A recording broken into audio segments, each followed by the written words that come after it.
Dear Pixie, thank you for your questions. It is always easier to bring forth truth when direct questions are asked of us. I say us because I am just one part of a collective of beings, but for the purposes of our communication you perceive me as being just one being. Like yourself, you are also part of a collective, but that is a whole other issue. For now, I will answer your direct questions. Firstly, you asked if the ascension of planet Earth is true. Well, there is no simple answer to that. Let me explain. It really depends on how you view ascension. If you see ascension as a process whereby only a great being in touch with God can accomplish a state of being far beyond most of our comprehension, a state whereby he or she is surrounded by brilliant white light and is carried off into a blissful reunion with the One, well, that is only one view of the process. This may well be the experience some beings have, but for the majority the experience is quite different.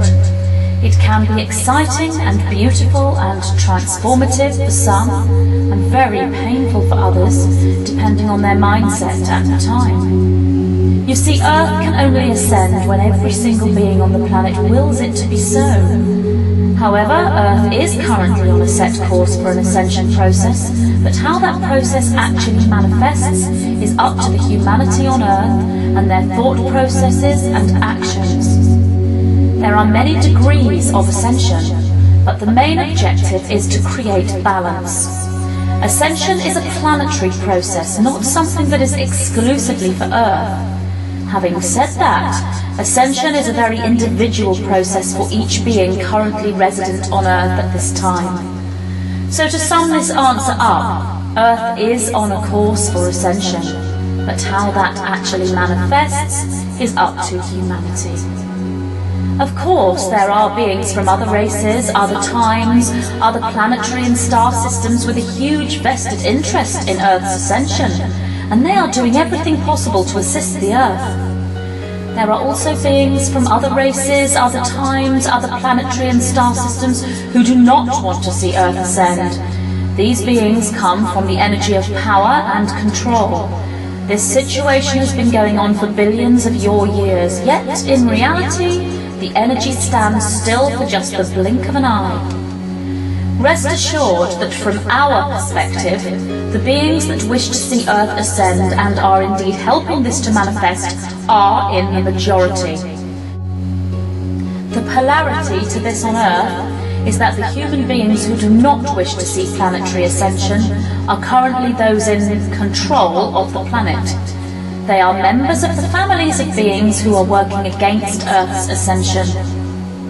But we, those who are for the ascension process, are the ones in control in our realms.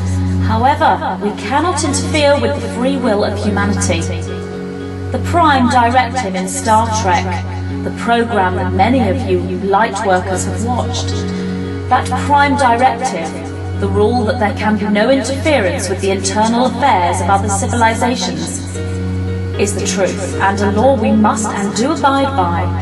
It is the fact that this law was broken by a minority few that has caused such chaotic activity on Earth. We also cannot do anything to cause fear or panic within the human population, as these emotions are in direct opposition to the ascension plan and will hinder its process.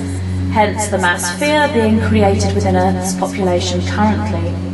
However, we can help this process if we are a human being existing on Earth ourselves, for we will then be helping our own affairs, as we are part of them. Hence why many of us have family members living as human beings on Earth at this time. Many of our family members know who they are, and even where they come from. Others may not know this yet, but they instinctively know what they must do. Others have not yet awakened to the true knowledge of who they are, and it is imperative now that those awakened ones who know the truth pass this knowledge to those not yet awakened. You will know who these humans are when you meet them, as they will be receptive to the whole ascension process, even if only at the cellular level. You are all a mix of several different races and species, and not a single one of you are native to Earth. Although your soul sparks, the very first thought of you and the essence of God may have originated on Earth. Your actual physical genetic makeup and DNA structure comes from a unique and very special mix that holds a very important energy. Human beings are unique and perfect, as small pieces of the all that is. This is why so many beings are so interested in you, especially at this time. You have the ability to do certain things that we cannot do. There are 4 major races of beings that have been used to create the human being. It doesn't really matter which being or family you belong to or which planet you come from. All this will be understood when the time is right. The most important thing now is what you must do in order to ensure ascension of planet Earth and its inhabitants takes place. Thank you for your questions, Pixie. And you may pass my words to your human friend, and know that those who need to hear these words will hear them, bringing you smiles and encouragement and strength, and sending you the energy of the sacred geometric shapes, and specifically the triangle at this time. I am the collective White Winged Consciousness of 9.